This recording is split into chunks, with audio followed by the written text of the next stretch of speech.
Welcome to Disclosure Network New York. Today is Sunday, January 5th, 2020, and this is our first meeting of the new decade. I'm Nick Curto, dnny Director and co-founder.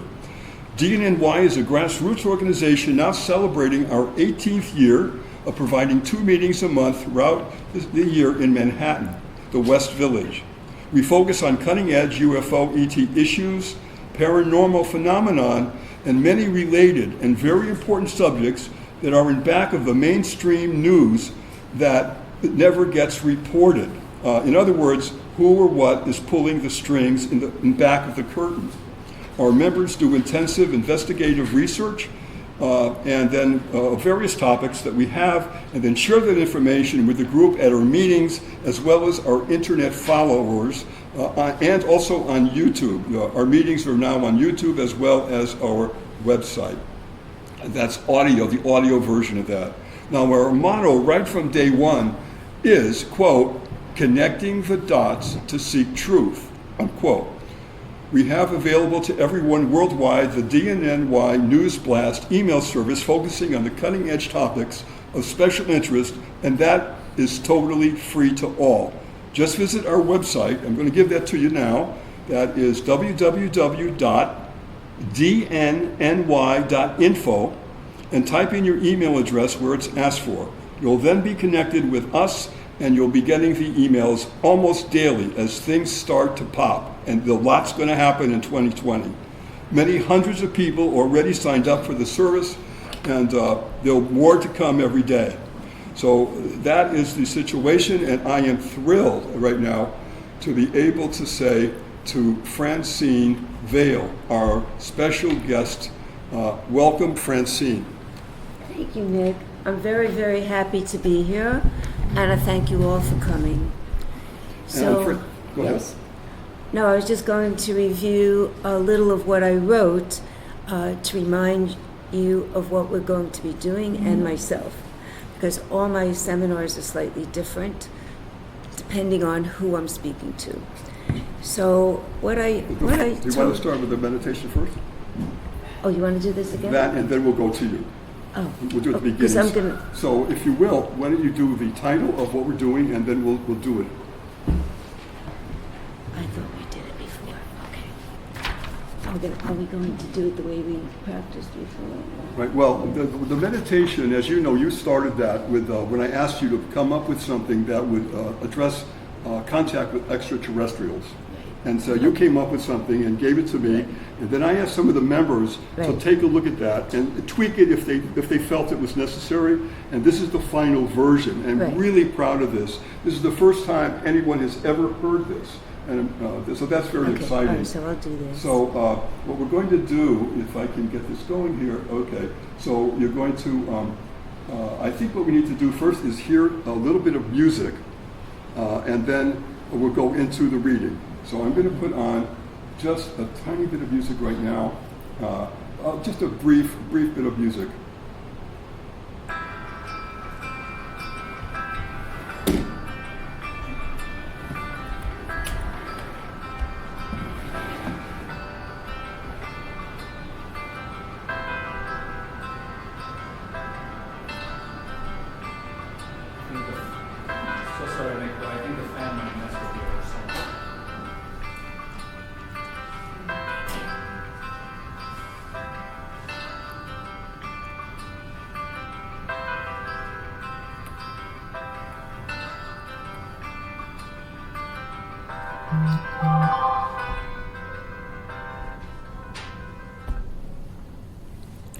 A Meditation for Contact with Extraterrestrials by the members of Disclosure Network New York, January 5th, 2020, New York City, New York, USA.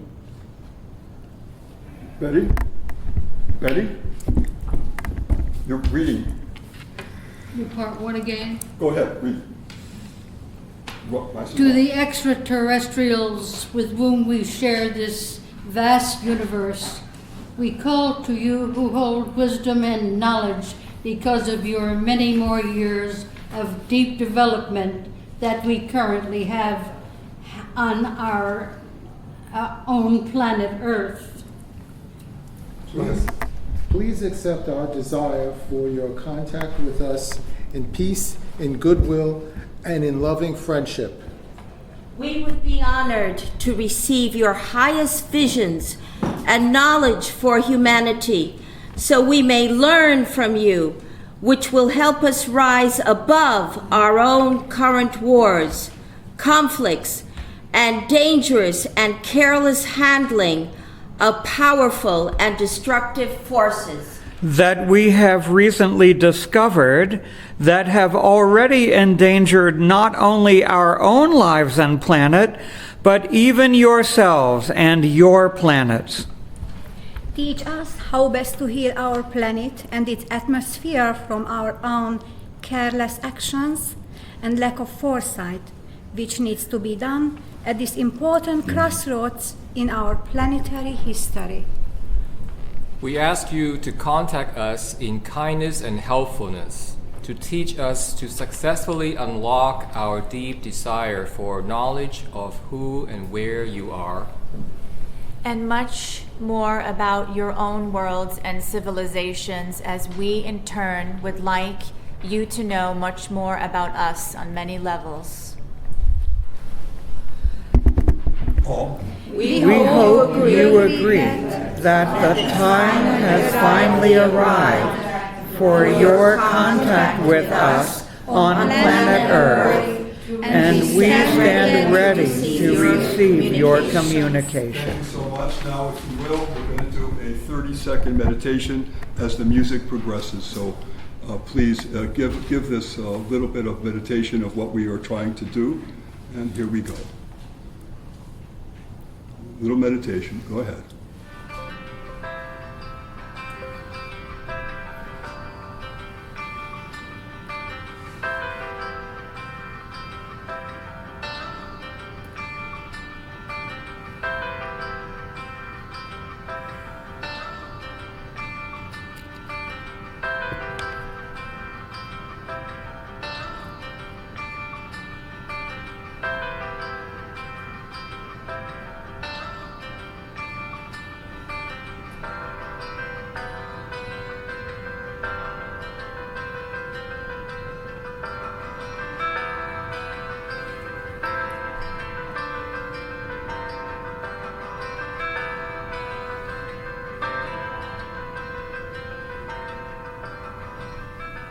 Well, thank you all so much for your participation on this. This has been breathtaking. I do believe that you don't have to be outside looking at the night sky to make contact. I think you could be anywhere. I think there's a universal mind, and we are so in communication on so many levels. And so I'm thrilled. Thank you for participating. This was a history day for us here at Disclosure Network. Appreciate that. Okay, so back to Francine. Francine, again, I am thrilled that you have accepted coming here and being our guest speaker today. Thank you. And your title again of your... The title of my talk today is High Frequency Healing, Your Well-Being. Okay, and I'm going to, first, if we may go into that, I'd like to just do very briefly touch on your personal life, because I think it gives the listeners and the room here a little more of an insight into who you are. So this would be very brief questions. Take a few minutes. Is that all right? Sure. Okay, first of all, where were you born? I was born in the Bronx. All right, a Bronx gal. Okay. A Bronx gal, yeah. And were you born into a large family with brothers and sisters? Or? No, I was born into a very small family because my father was an orphan, and my grandma's family was killed in the Holocaust. Oh. So I had a very, very small family. It was me, my parents, and my brother, and I had 2 aunts and 4 cousins. That was it. Bless all of them. All of them. Bless them. Thank you. Bless them. So you were growing up, and when did you become interested in the whole idea of spirituality? Is there a place or a time? Yeah. So when I was 3 years old, I was contacted by an angel. I was just, you could call it, I was in a meditative state, I guess. You don't think of that when you're a child, but I was totally engrossed playing with my dolls. And when I think about it now, I was rocking them in a little cradle I had. And that's sort of like a rhythmic kind of motion. And I was totally, I wanted my dolls to be warm in the winter and fixing them. And suddenly I felt a presence. And so I looked up. And there was, she wasn't visible to me, but I saw her. The presence was there. It was The unmistakable. presence was there. I looked up and I knew that my guardian angel was there. Wow, this is huge. And she spoke to me and she said, Francine, why do you love your dolls so much? They are inanimate objects. It is your parents who need your love, Francine. And you are the only one who can give them the kind of love they need to heal. So love your parents, Francine, and your destiny on earth, do not forget. It is to heal with the power of love. How did I understand this at the age of 3? I believe that we are souls. Our consciousness is our soul, and my soul consciousness was very aware of, had many past lives as a healer in many different cultures, almost every culture on the planet. I've seen my past lives, and it's really, really quite remarkable. I was always either on the temple grounds or in a lot of lives as indigenous people, and I was always protected because as the medicine woman or the healer or the shaman, you are protected and taken care of. And in this life, I decided I was going to make it on my own in New York City. I was going to be a New York City woman, and that's what I did. So it's not that easy for me because of my consciousness. I was always able to speak to and receive messages from beings that you don't see, but I began to see them. May I just address, how many people in the room have felt that, what Francine is describing, some sort of interaction going on? Or hands. We've got a good many people in the room, just so Yes. the listeners know, that have raised their hands, and it's quite an extraordinary experience. And what age were you, did you say, when this was going on? I was 3. 3? I was 3, and I started to do special healings for my parents because my father had grown up in a home. He had been orphaned, and his mother died when he was 2, and then his family, he had a large family in Brooklyn, and the rest of his family was in Boston, and nobody wanted him. So they put him in homes, and he went from one home to another, and he would talk to us. You know, when I was born, my parents were very young. They got married very, very young. They were like 17 and 18 when they got married, so I think my mother was early 20s when I was born. Well, my brother was 5 years older than me, so they were young, and he would talk every night at dinner about his childhood. So what I did was, and I would really feel so sad about my father, and so I would go back in time when I was laying in bed. I never could sleep. I could never fall to this day. It has to be late at night, no matter how many times I promise myself, that's it. Francine, you're going to sleep on time tonight? I can't help it. I'm up. And as a child, it was terrible. I just could not sleep. So I would go into these meditative states with my guardian angel, and I went back in time, and I saw myself as an angel standing, just like when you look down at yourself. I was wearing a long white gown, and I felt that I was an angel, and I would kneel down beside my father when he was a little boy, and I would whisper in his ear and put my arm around him, like wing folded around him, and tell him that a better life waited for him and that he would be very, very loved in his life. Francine, excuse me, just for interrupting. There's a few people who cannot hear well. Why don't you take your chair? This place is here. Come over, come closer. Do it now, right now, just very quickly. This place is right here. Come forth. Right now, we want you to hear. Diane, there's a few others That's nice. back there. Now's the time to do this. Yeah, we can make You like hear a it okay? semicircle here.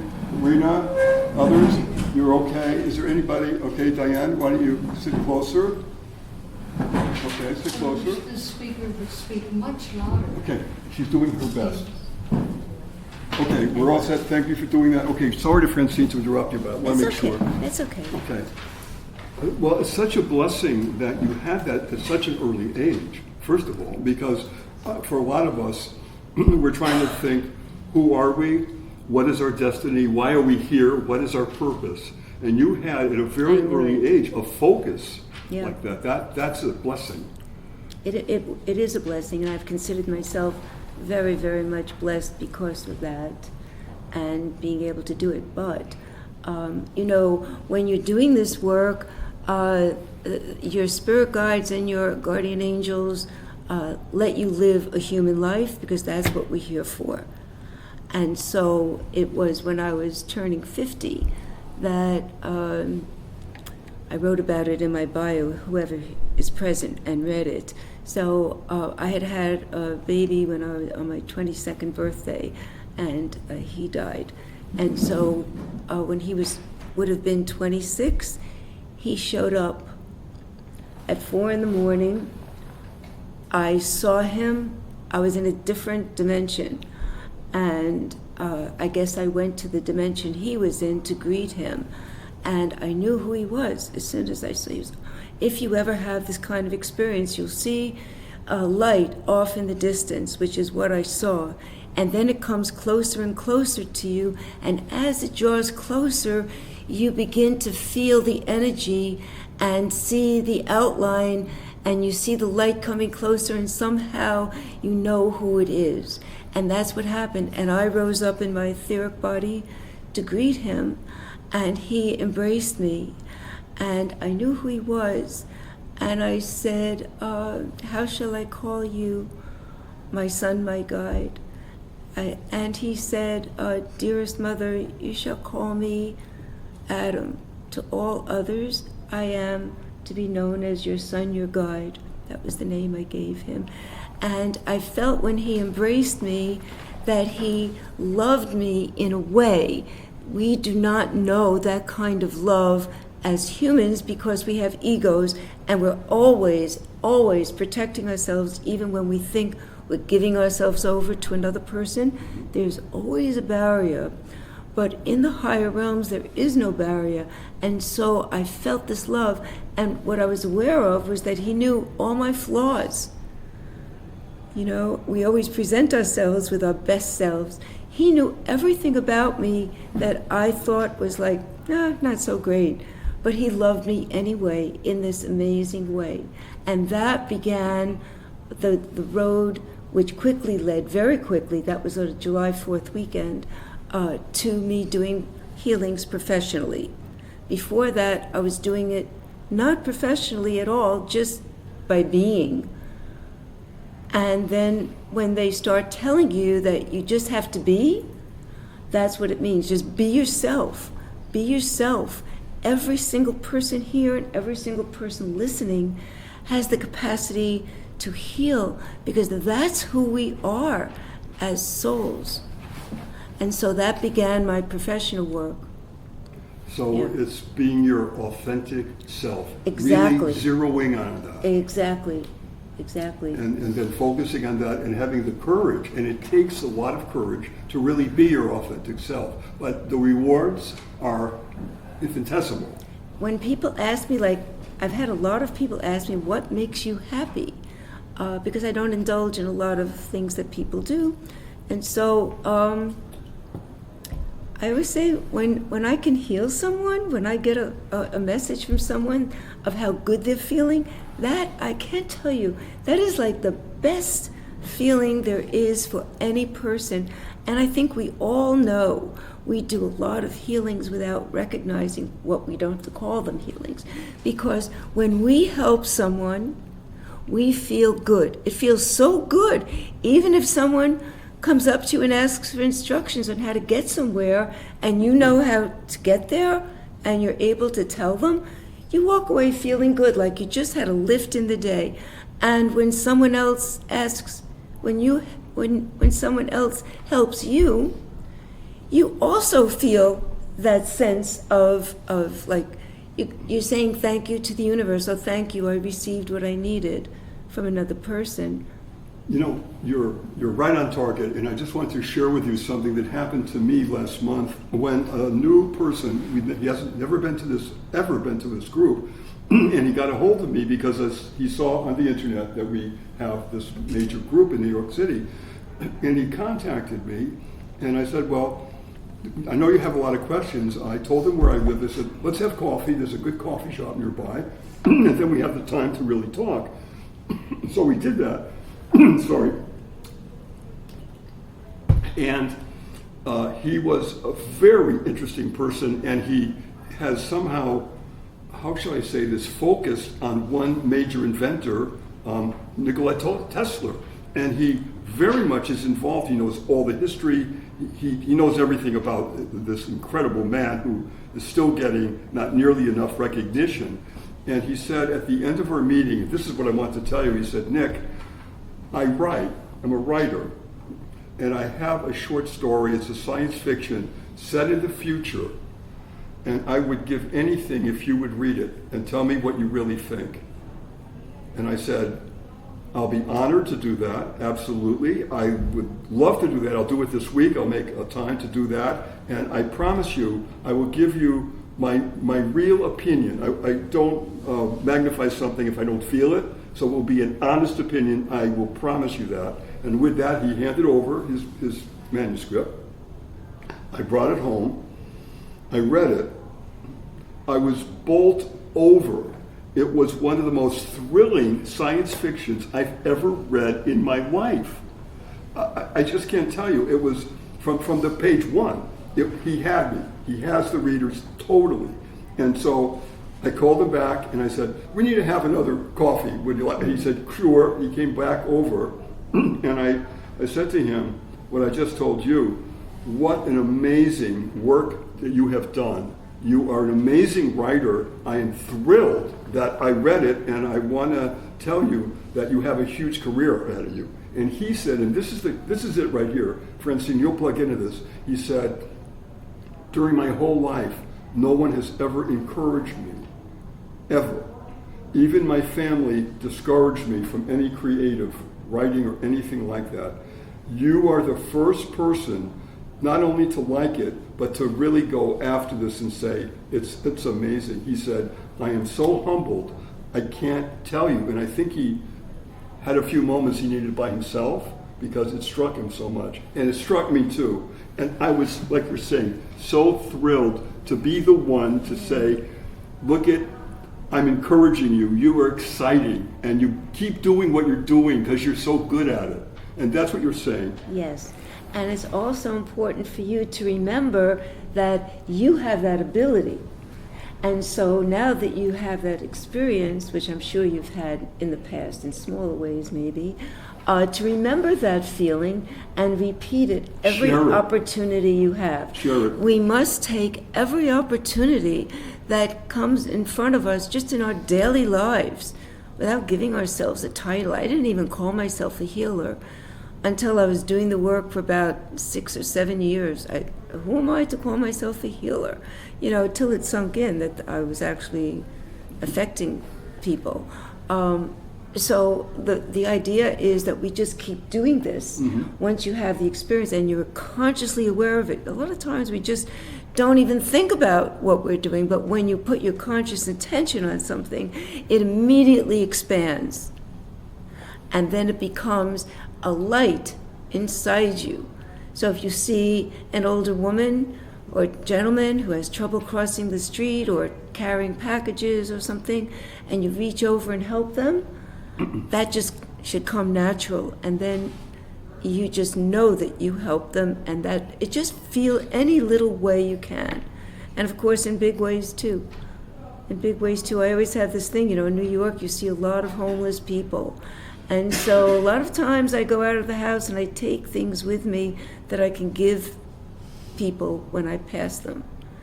And it's just a good feeling. it's just such a wonderful feeling to You do know, that. I was speaking on that. I was in a subway, coming out of a subway, and there was a young black woman with a carriage, and she was at the foot of the stairs, and I could tell by her face, how in the world am I going to make it up there? And the little guy was in the carriage, and I waved to her, and I said, "Let me help you." And she didn't say anything. She was actually a little surprised, I thought, and so I took part of the, and I went slowly up there, and the little guy is like looking at me like this, you know, like he's like, You're not my mommy. stare at the little guy. And we got up there, and she said, "Thank you so much." Yeah. And I said, "It's my pleasure. Have a good day." And it's the little stuff Those like little that. things like and that. you feel like $1 million too. You do. It's- You- it works it's the both best. ways. It's the best. It gives you such a lift Yeah. that it's just unbelievable. And just think if everybody did that. You know, and so many times when you walk down the street, like I like to smile at people. You know, I'm careful who I smile at mommies and babies, you know, older people, you know. And sometimes they smile back. And babies and dogs, I mean, you know, you just spread that. Believe me, the city needs it because people walk around, everybody's got sorrows and troubles. So we all need, even when we have our own sorrows and troubles, that's a way to heal ourselves, by the way. That's very important. Talking about high-frequency healing, it happens to be a very simple, high-frequency thing to do, to always be on alert. Who can I help today? And that helps you. You don't do it because it's helping you, but you do it to help them, but it does help you. And it keeps our endorphins flowing. I mean, that's like you're just walking down the street thinking of your errands, and all of a sudden you do something nice, and now your endorphins are running through your body. So when the next place you stop, you're giving them a big smile and saying hello and sharing that even further. And that's how it works. It's because we're all connected. We're all connected. You know, I've had all these visions and things throughout my life, and one vision I had was a net of people, and it was like stick figures. They showed it to me, so it looked like a net, so I should get the sense of a net. And everybody was like this, you know, a stick figure, how you draw them, and each stick figure person had their feet on the shoulders of another and holding hands.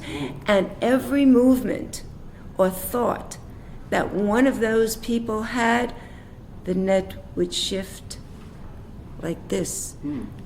And so we all feel, that was a visual to show me how we're all connected and we feel each other across the entire planet.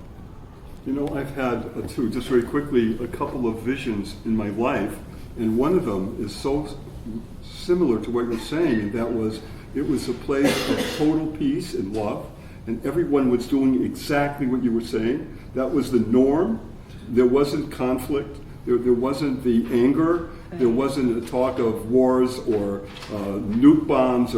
That was gone. That was behind us in the distant past, and it was the people who kind of learned from all this of what's really important. And that was, and also when I was at a place to like a street, there were no vehicles or any pollution or any noise of any kind. I said, "Where are they?" And they said, "We don't need them anymore." And I wanted to share that with you Beautiful because vision. you're Yes. describing something Yes. that I had this like, it was very strong. Yes, that's beautiful. And actually, you know, in earlier times, we were indigenous people and we lived in tribal groups and clans. And if one person in the tribe was out of balance, every person in the tribe had a responsibility to bring that person back into balance because the tribe could not function well with regard to providing food and nurturing and clothing. Everything was shared. So as soon as one person was out of balance, the entire tribe or clan got together, and they usually, if it was really serious, they would have, like the wise elders would meet. So now we have become a global family. And so when we're shown these visions, we're being shown that even though we are a global family, it still holds true. as soon as anyone, we can see it as a country or person, is out of balance, it's the rest of the world's responsibility to bring that group or person back into balance, because the world cannot function in a healthy way without that balance. And so that vision, when you have a vision, it's usually layered. And at first, you get the first layer, the superficial. And as you live with it, because these things I write, that's the only thing I keep a journal of, is my spiritual experiences and visions, because you can forget small ones. When you go back and read, you say, wow, that was beautiful. And then you recognize it from where you've evolved. Now you see deeper meanings. And wow, talk about endorphins flowing through your body. That is such a high. So even when you first have the vision, it's good to meditate on it. Not just take it for the superficiality of it, but meditate on it and mine it for all that it means. Because Spirit is so wise that every word and every time they come with a message, there's a really important reason. That's why the shamans and psychologists always are interested, especially Carl Jung, in dreams, because they knew that the dreams brought us information that we were too busy during the day to get. And so, yeah. And there was equal love for all races, nationalities, colors, different backgrounds, different history. We were all brothers and sisters, and we all got the message that this is the way to live and to grow. It is. And can you imagine how beautiful that how would be? and We're amazing working it on would be. it. We're working on it. Yeah. The way I got another message about that unity, because in this vision, I saw in the palm of my hand, I saw a Jewish star, a cross, and the sliver of the moon and the star that is the sign of Muslim, and the three were in the palm of my hand. So it reminded me, it was unbelievable. It was glowing, it was beautiful, like golden light. And it reminded me of the song when I was a kid. He's got the whole world in his hands. Sure. And that's what it reminded me of, is that we're all one. Racism is a social construct. We're not born with it. We have to be carefully taught, just like the song said. It's absolutely true. And the more we exercise what our deep feelings are saying, because we know what's right. I think right. People know what's right. Even if they get other people saying, no, you've got to fight this person, you've got to hate that group, all that, in your heart, that is not right. You just know it. And sometimes people get talked into it because of peer pressure or political pressure. That's the social construct. Exactly. Yeah. So of course,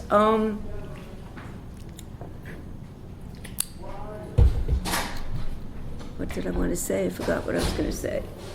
Do you want to do a few Q&A and then go back to... I wanted to just remind us sure. that of three things that I focus on, and whatever I'm saying at any seminar, these three things hold true. And that is, my focus is the multidimensional human soul, my goal is your self-empowerment, and my process is integrity, love, kindness, and inspiration. And so that's the foundation of everything I bring through, whatever the slant is. I talk to different religious groups and different people from different parts of the country, and I adjust my talk to suit the audience. Of course, this is very much I'm in my comfort zone. You were. Because also, when I first moved from my crib to a bed, I don't know how old I was. People kept their kids in cribs longer than they do now. Right away, as soon as the kid can climb over, they go into a bed, a youth bed or something. Maybe I was 3 or 4. from that moment, that's my earliest memory of coming back in the morning, back into my body. And I would feel this sense of whoosh. And I would feel myself coming back into my body, and I would see this, the blur of stars going by me as I came back. And so before anybody was really talking about UFOs, I was always interested in what that was about. But of course, you know, in my childhood or most of my life, I didn't talk about these things. Because when you think about it, it's only recently, comparatively recent, that we are talking about this. And so it's wonderful. It's a wonderful thing. But my belief system is, because of my experience, my belief system is very strong on the side of goodness. And I believe that the universe and everything that was created in it was created by, the way I see God, is infinite intelligence. And I was told, and it's not in my book, but I was told, I have this in my computer, that everything was created, the universe, the multiverse was created by infinite intelligence using the most elegant mathematical formulas that are unknown to humanity. And people have tried to break the code. If you've seen any of those films, you know, with the Kabbalists or whatever, they're trying to get into the mind of God and so on. And there was one story where the researcher found the code. He broke the code, and he killed himself because he knew that they would be after him to give it up. And he knew it was dangerous for humanity, and so he killed himself. But everything, that's why we have to be balanced, because these mathematical formulas must be held in balance. And the physical body as well must be held in balance. And you know, everything is a spiral. In my book, Song of the Heart, between book 1 and book 2 is the structure of all that is. And that describes the spiral of all that is. And so it's a great way to differentiate between part 1, which is about the light and dark mingling, and part 2, which is about the light, strictly about the light. That was my initiation after my son, my guide, came to me. And the dark, I learned from the beginning of my life, when my grandma held me on her lap and showed me a picture of her family. And all she did, she didn't tell me anything except, this is my mama and my papa and my 3 little sisters, what used to be. That's all she said. And I would feel her energy. And so I knew that there was evil in the world without having the language for it. And I was out in my life to understand what is evil, what is dark. I didn't understand it.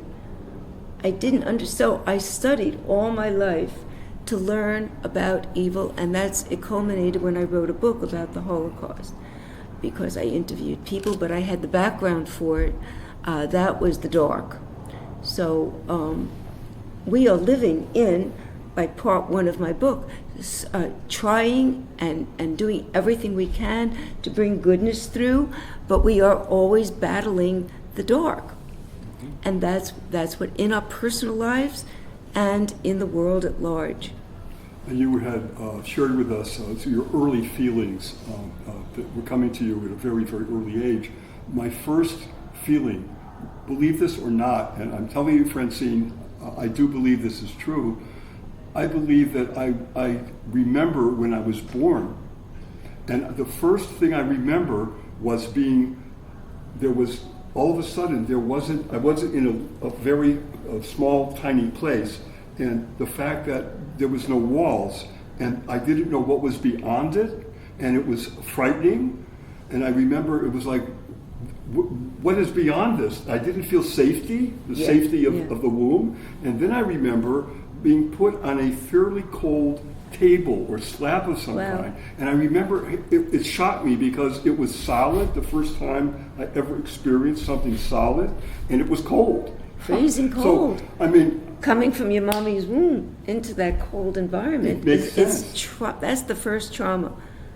But actually, no, it's not the first trauma. We can be traumatized in the womb. So that reminds me, because I was just rereading a book about past lives, and it's Roger Wolger, and he started the Institute for Past Lives, and this was one of his students had regressed me. Most of my past lives have been spontaneous on my own, but Roger Wolger is a wonderful man, and so he describes how studies have been done so that the fetus in the womb has awareness and consciousness. And when I was reading that the first time around, I said to myself, I'm going to go back into my mother's womb. So I laid the book down, and I lived in a beautiful apartment. I was married, my husband was not home, and I had these beautiful white leather sofas and huge palm trees with a high ceiling. And when I would look at the palm trees and send them love across the room, it was a big room, the palms would go very gentle nod like this.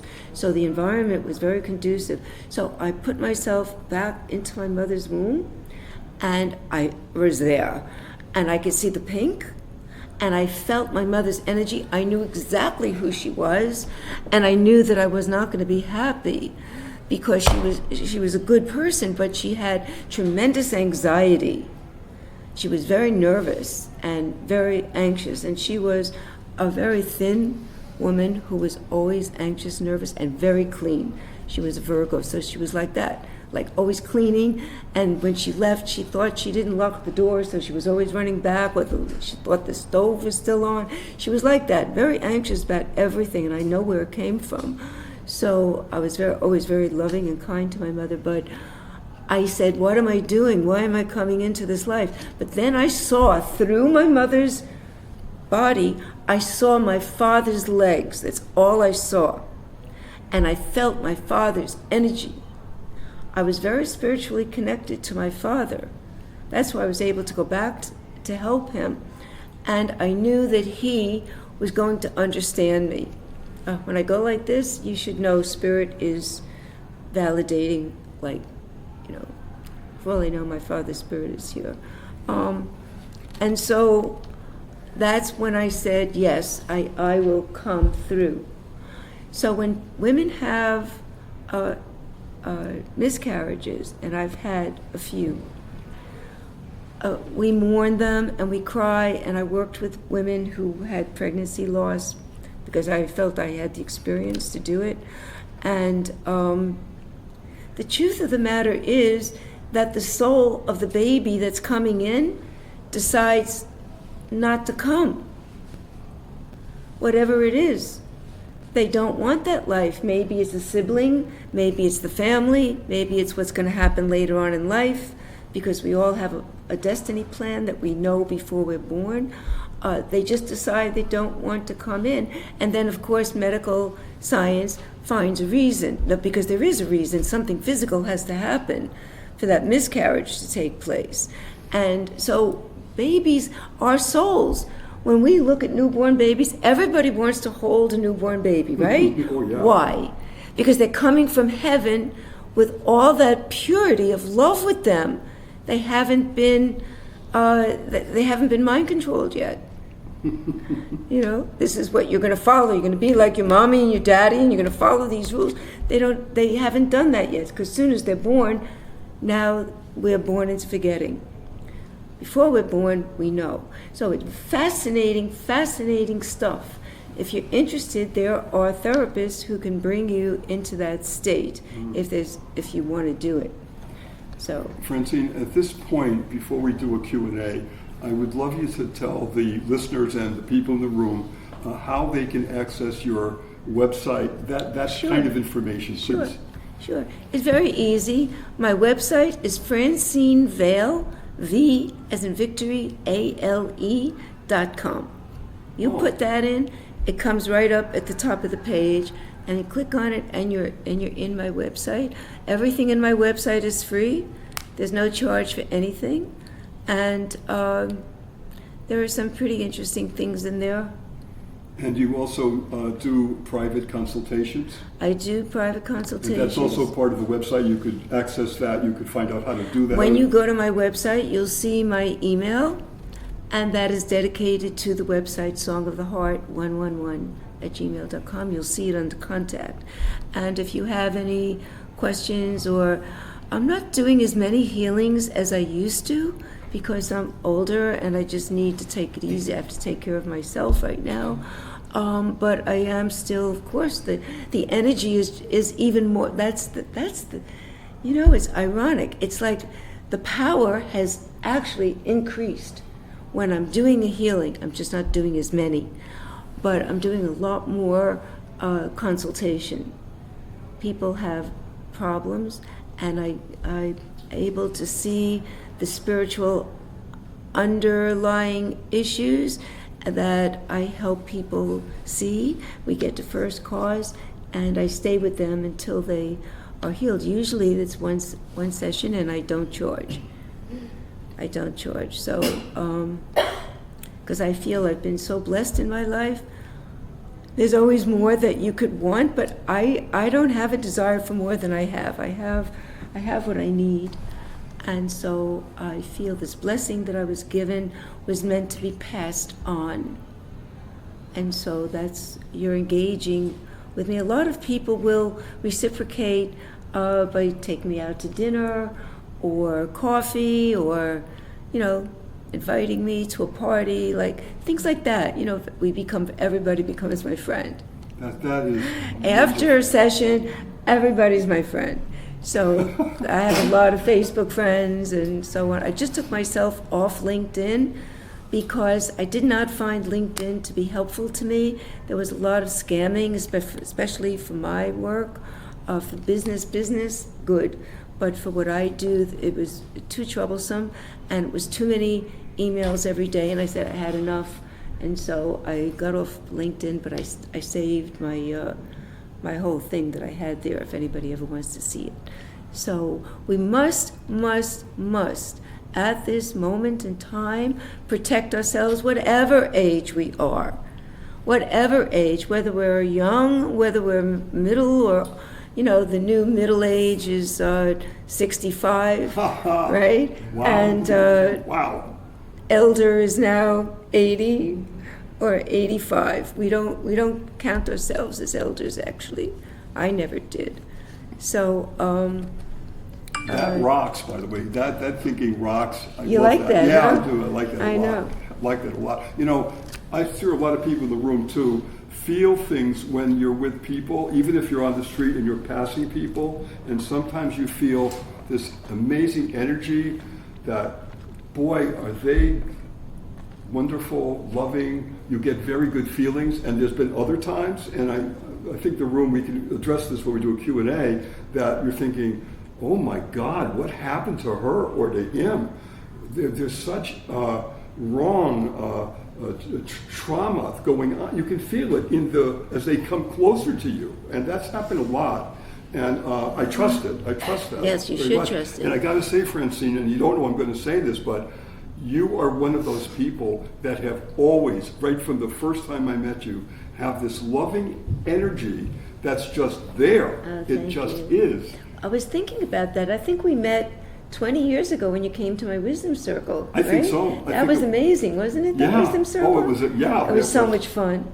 We had like 35 people come to Soho, to this beautiful place, and it was very nice. Nice, diverse crowd. Incredible people that incredible were people. there for that too. Yeah. But that is So that's how Nick and I met. Yeah. But the energy is there, and you have to, like you're saying, go with it and understand that I'm getting some information here, and that's got to be a good thing. That you're almost like cue cards of, I kind of get that, and I understand that person, and that he or she was badly hurt, and they're carrying this burden with them as they're walking down the street, and you can feel it, the hurt sometimes. Do you want to try to do a little Q&A now? Would that be- Absolutely. Let's Okay, so open it guys, up. well, before we do that, let's just say one more time, if you will, to do this properly, just say, Francine, hi, my name is, and give your first name only, first name, and this is my question, and give a one-sentence question, and then relax and let Francine comment, okay? Now, for the people in the back, you're going to have to raise your voice higher. Trust me, you're not yelling. We're doing this for the microphone, and so everybody in the room can hear you, okay? Is that any question on that? Okay, then we're all set to go. Put up your hands one at a time, okay? Her and then you. Go ahead. Stand up when you're, come close. Hi, I'm Rena. Hi, Rena. First, I have something to say first, and then I have a question about it. The Navajo believe that there's no such thing as an evil person, but they believe that a dark wind sometimes blows through a person and makes them do things. Yes. What do you think about that? I absolutely agree. I think Thank you for your question. Thank you. I have written actually that there was a dark wind blowing around the world right now. It is a dark wind, and what it is, people are good. They are. But there's something called the evil inclination. And we are born with free will. So in that, we can say the evil inclination, some people say it's Satan. Satan is just a way of describing that kind of energy. So when Satan comes and whispers in your ear, we have the free will to say, we don't have to say anything, we just don't pay attention to it. And we say, no, that's not for me, that's not something that's not my message. And you turn around and you do something very good, either for yourself or for someone else right away, to show you with your action that that's not for you. So sometimes it comes to us from another person because that person gave in to the evil inclination, and that's what's going on this planet. It's very transferable, and it's also transferable through the phone. And there was one person who was taken over, and he asked for my help. And I was helping him, and it kept coming back. He would get better, it would come back, and finally I was on the phone with him one day. This was about, 8-9 years ago, and I started to feel he was so upset the next day, and I started to feel the energy coming through the phone.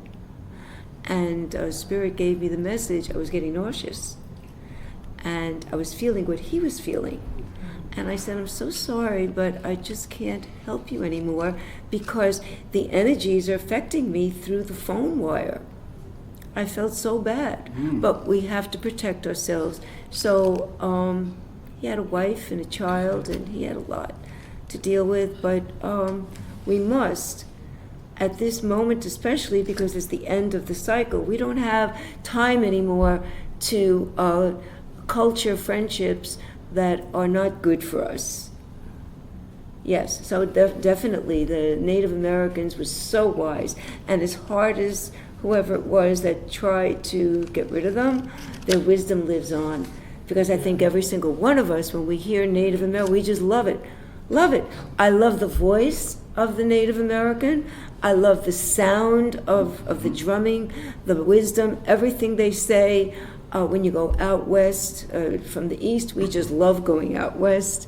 If you want to run away from home, you're running out west. That's it. Go to California. Because so many of us were Native Americans. Oh. Many of us were the first part of my life, I was meeting everyone from my Native American lifetimes. There were many of them. Then I went on, there was a shift, and I started to meet people from my Egyptian life. But many, because we reincarnated back in this land so that we can remember what we knew and bring it through our eternal love for the Native Americans, which was so powerful. So once you're aware of that, you can see it more clearly, allow yourself to be drawn to it, and it doesn't matter what religion you are, because we've all been everything, and help you in your life. Thank you for your question. Thank you. A very excellent question. Now, again, your first name and your question. Okay, Naomi. Yep. And I would like to ask you your experience. in healing. Edgar Cayce said that all disease comes from our karma. Now, when you are doing healing, are you given the wisdom as to why that person is sick? And also the wisdom to know that you can't help that person. How do you handle it? Okay, that's a very good question, Naomi. Thank you.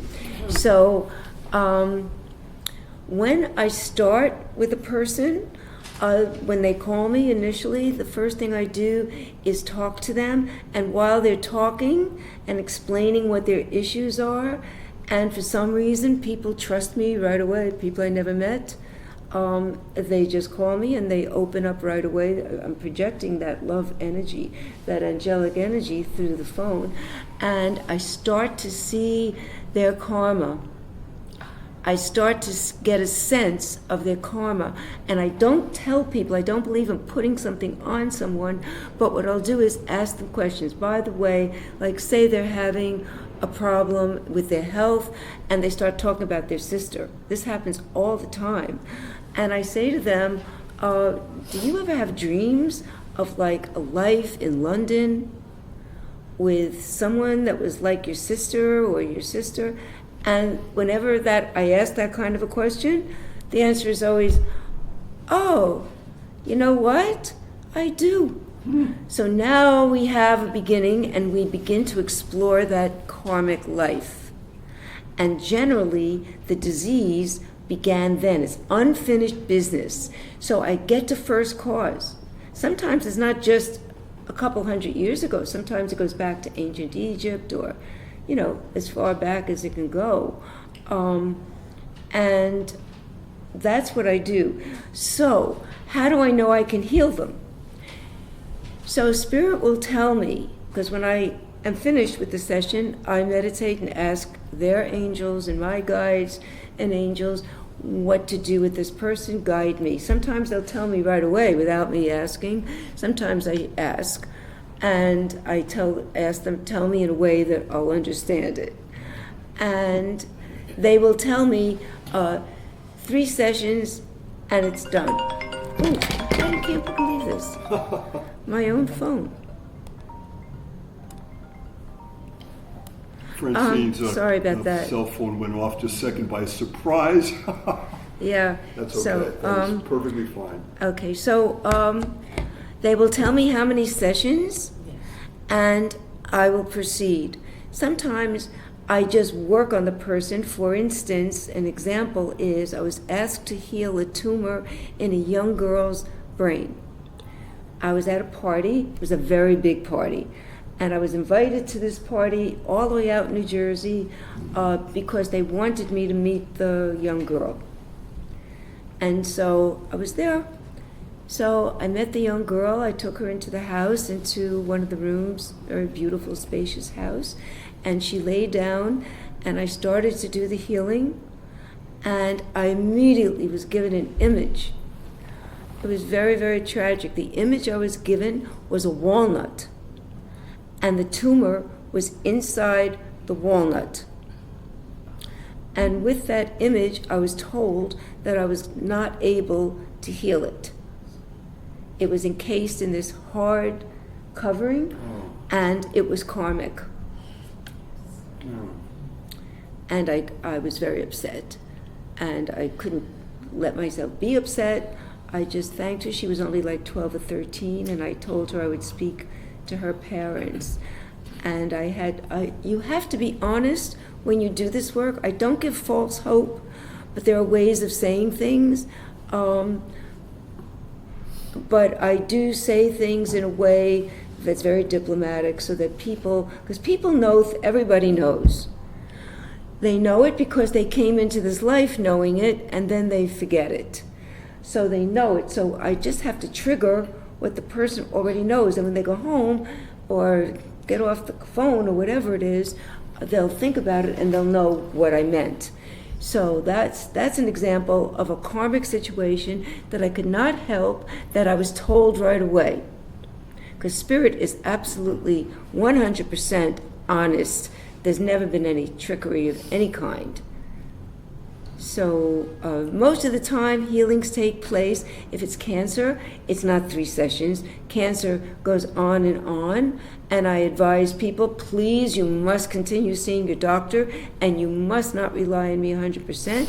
It's about science and spirit working together, and I insist some people don't want to go.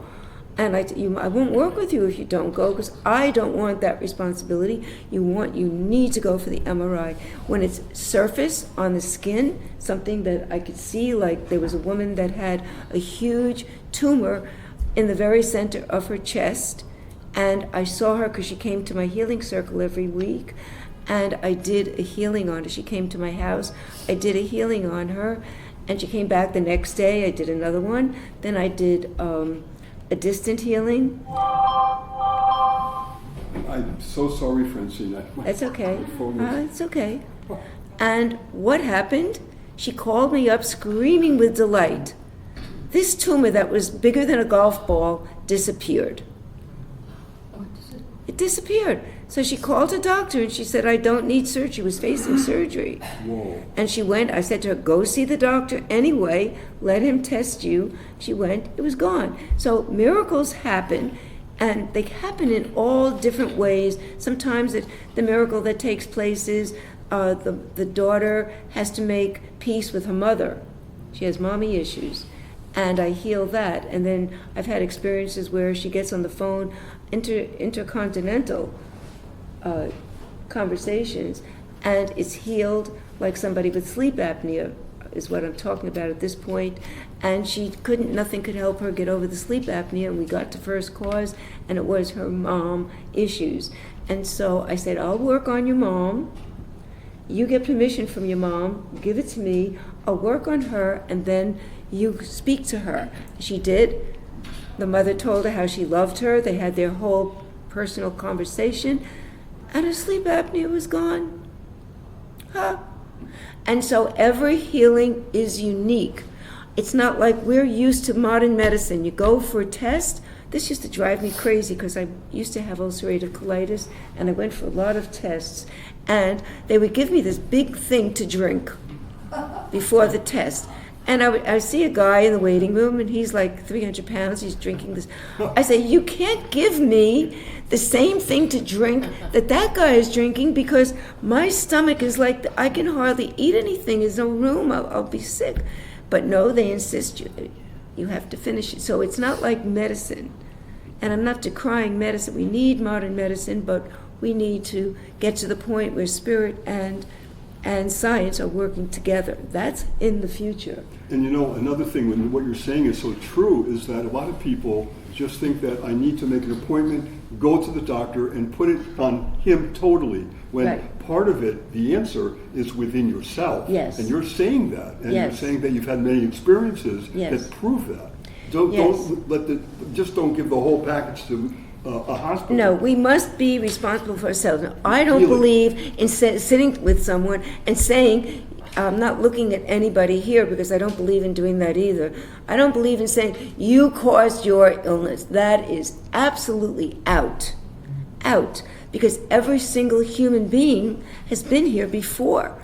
And we all have certain kinds of karmic issues, even though, like I know from my horoscope, I was told many times I was born without any negative karma. I didn't have to come back, but the people that wanted to do things with me, I came back. And meanwhile, they gave me another task, as long as I'm here. So, but I had been injured in past lives. And I came... Physically injured? Physically injured, Big yes. time, okay. Yes, and it caused my death. So I had to deal with those karmic issues in this life, and they came at me like gangbusters. So I have suffered with physical problems all my life, and I know I've seen most of them from karmic relationships who were all in this life. So I had to, even though I released it, and I saw how I released it in between, don't worry, you will be called on, I promise. I released it in an experience where, as I died as an American Indian, I rose up into the golden tree and Great Father was in this tree of golden light. And so I had to forgive myself because I had made a grave error in that life. And I was told I must forgive myself because I was part of the long march of history. And with those words, everyone from my tribe was in front of me and bowing down. And I knew that I had to forgive myself before they would stand up. And I said, no, no, no, do not bow down to me. And with that, I said, I forgive myself. At which, this was all, over time. It's a big story. It's in my book. They all stood up, and I was cleared. But when I came back, as long as I came back, I was going to make sure that I forgave each one of them as they came before me in this life. And so it's all, the way we are born is like a most amazing jigsaw puzzle, how we all fit into each other's lives within a generation, within a generational span. Yeah. Okay, your first name and your one-sentence question. What are the best ways to overcome karma? Good question. The way we overcome karma is to correct it. Just like if we make a mistake here, we apologize. And then we don't just apologize like a psychopath who says, I'm sorry, and then they go back and do the same thing again. Mm-hmm. We apologize and we make sure we don't do it again. And to really make it good, we do something for that person. So sometimes it's only thoughts. Like, as an example, we're all, vulnerable to creating new karma in our lifetime. That's why I teach kindness to everyone. Whoever anyone looks like to you, we don't have to be like this with them, so entwined, but we have to be kind to them when we encounter them. Even someone who's hurt you desperately in this life, be kind, because you don't want to incur new karma, and it's good for your soul anyway. So I will give you myself as an example. When I was trying to have my second child, I had a lot of problems, and I lost not just my son, my guide, but I lost a couple of babies besides. Very, very difficult. And all around me, women were giving birth. So there were all these new babies being born next door, down the hall, in the family, and I felt jealous. And I did not like feeling jealous. So what I would do is, my spirit is telling me that they love me, okay? What I did was to guard against that jealousy, which was understood, but still I did not want to feel it. For each birth, I went out and bought something I couldn't even afford. And I gave a beautiful gift, and I, in that way, transformed my energy into a loving energy, and I made sure that I was kind and loving to the mother, the new mother, and saying nice things. And that's what I did, and I did it over and over again with every new baby that was born, and it actually became, it's an easy habit to get into. After my daughter was born, I didn't have to, but I still wanted another baby. I wanted a lot of kids, I just love children, and I couldn't do it because I would have had to be in the hospital, and I didn't want to spend 9 months in a hospital, and what was the point in having children and spending 9 months away? So I couldn't have another, but women were still having babies, so having their third child actually.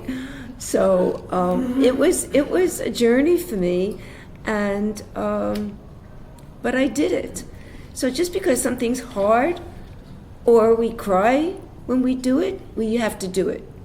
And by doing those things, we strengthen ourselves, we allow our soul's energy to flow through our heart, we become a better human being and a better example to others, and it just flows out in ripples. So that's what we do with karma. Thank you for your question, Betty. That was excellent. We have about a time for maybe 2 more questions before we have to end this amazing meeting. So you had your hand up, and then you'll be the following, okay? Your first name and go ahead. This is Agatha. Really loud. This is Agatha. My question is, your talk actually is about high frequency healing. So can you specify a high frequency that heals for you? Or did you experience high frequency that is not healing frequency? It just high. Anytime you are in, thank you. That's a very good question because that was one of the things, yes. So when I talk about high frequency, everything I've said today is high frequency. This takes an amount of dedication as a human being with all our emotions of anger and wanting to get even and all those kinds of things. It's a huge effort on our part to raise ourselves up to that level that we can do these things I'm talking about. That's high frequency. Now there's another way of high frequency where a lot of times my spirit guides will show me something new that I'm learning when gates open and a new way of healing comes through because the frequency on the planet is raising. They'll show me with my daughter because my daughter is probably the one person on the planet that has loved me from the minute she was born. She says she loved me before in the womb. She always says, "Mom, I was dedicated to you. I loved you. I was loyal to you when I was in the womb." So she's the one they use, and it has never changed. And she's 53, so it's a lot of years. So this is what happens. The person is lying in bed. I like to do this late at night when people are sleeping. And the spirit guides come from a high frequency. This is 10th dimensional healing, you should know. They're beings of light. They're in the human form.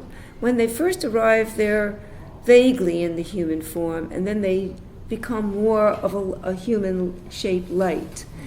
And that person's etheric body is raised up. They raise that person's body up to the 10th dimension. And I go with them. I am not doing the healing. I am the witness. And I look over them. Oh dear. I look over them. And like looking over a surgeon's shoulder, and I see that they're working on the person's insides, even when it's emotional. And because there is an emotional body. And when they're all done, the etheric body is lowered back into third dimension. Now it's my turn. What I do is I sweep the person's body, the aura. I am cleansing the aura 7 times. Sometimes I just get lost in it and I forget how many times, and I just keep doing it and doing it and doing it because I'm in a place, I just came back from the 10th dimension. They stay up there. I just went there and now I'm back.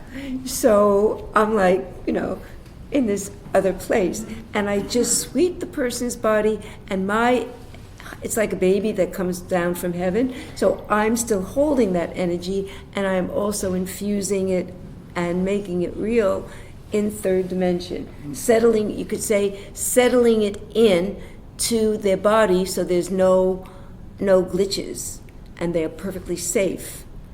And when they wake up in the morning, they are healed.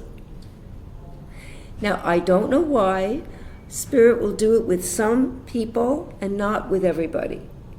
There's some people.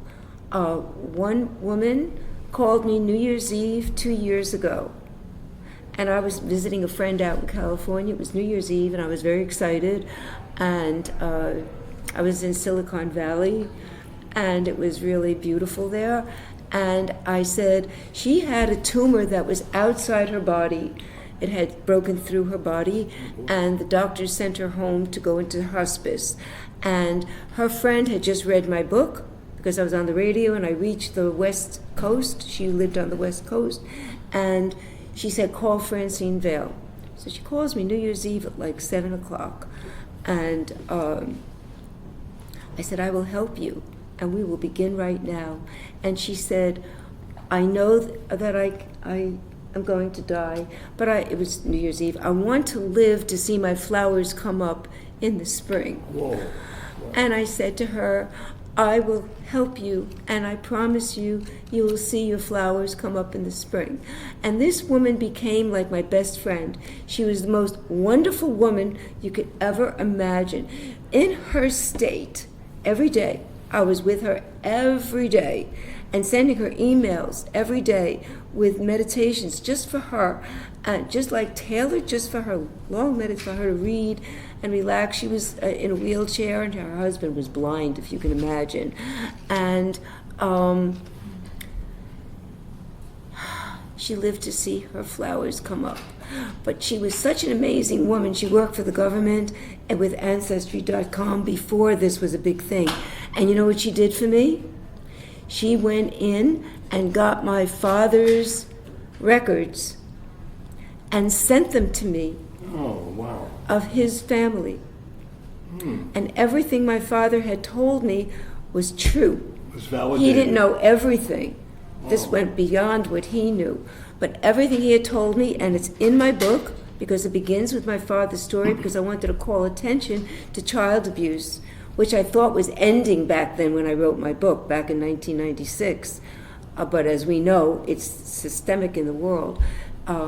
So that's what she did for me. And she did it not once or twice. She kept going back and getting more information. So she was such a soul. That's why, see, Spirit knew that when she called me, and so they did that with her. She was like the kindest, beautiful soul that you could meet. And I just wished that we had been friends, and she was a little bit younger than me. And she lived to see her flowers come up. So the healings, are you getting the sense of what it is? It's so high. It goes beyond anything. And I'm so good at this. Yeah. And it doesn't take a lot of my energy. I feel high afterwards. Sure. Francine, thank you so much for that touching story. I mean, I was like visualizing what you were saying. Yeah, thank you. That could be a movie. I'm serious. And a lot of actresses would kill to be in those parts. Well, you want to know something? I was given an offer to make Song of the Heart into a film. Really? Yes. When I first finished it before it was out, they didn't want part 2 in it. They only wanted part 1. Really? And I said, no, part 2 is the whole teaching for the planet. Yeah. You don't have to follow it exactly the way it is. It can be done like in a montage. It can be done, different ways on film than in a book. And she said, no, this person will only do part 1. Well, I hope at some point that I can should have, change. I should have, but I was too close to it at that point. Now I have distance. This was 2014. I should have said to her, okay, let's do it. Because if Song of the Heart Part 1 came out, then they would all be saying, let's do a sequel. There we go. Because Song of the Heart is a perfect story to make a movie about, or now a series on Netflix, actually, for it to be told the way it needs to be told.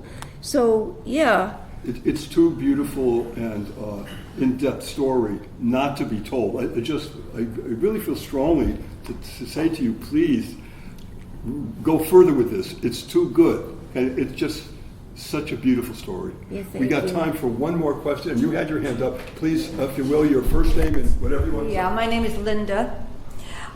In this life, I met Francine 8 weeks ago, and she was sitting on my left, and right away I felt her energy. And it was here in this meeting, the DNNY, 2 months ago perhaps.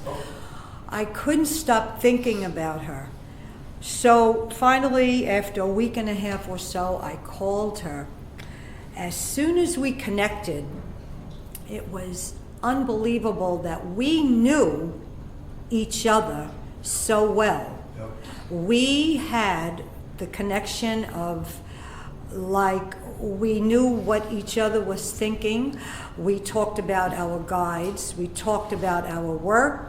We talked about things that nobody would really talk about because she understood and I understood our language and a high frequency type of language and level.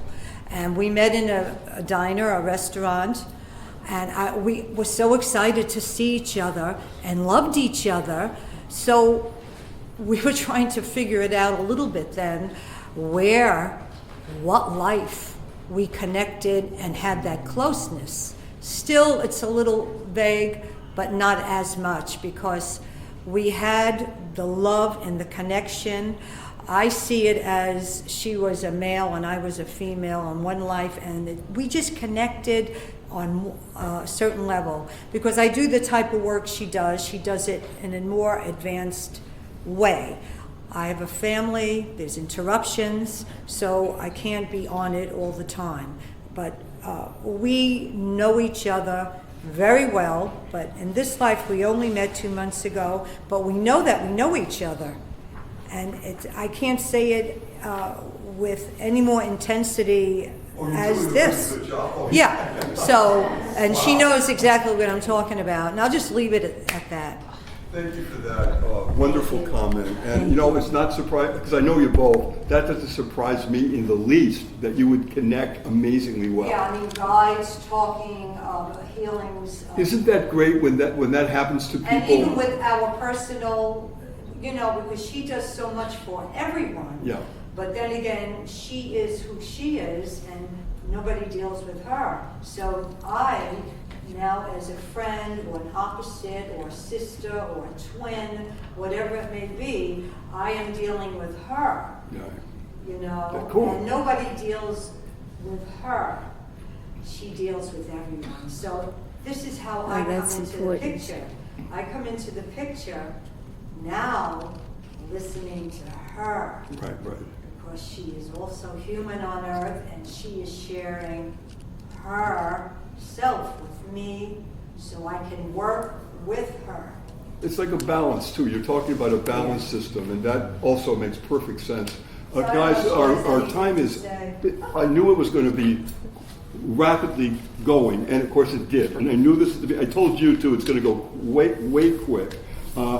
Guys, you know now why I asked Francine Vale to be the beginning of our meetings for this 2020. I couldn't think of anyone to start us off in such an uplift, amazing energy than Francine. Would you please thank her by giving an applause? Francine, you are a total joy. Thank you so much for coming and doing this. And we'll talk, hopefully, in the somewhere in the new year, we could do another part of this, because I know there's so much stories, but it was such a joy, truly, to have you here. Yeah, thank you. Oh, Thank you our so pleasure. much. And well, we've come to the close. This is Nick Curto for Disclosure Network New York, wishing you all an enlightened journey as you connect the dots to seek truth. Till next time, keep informed, stay safe, and be kind to one another. Goodbye for now.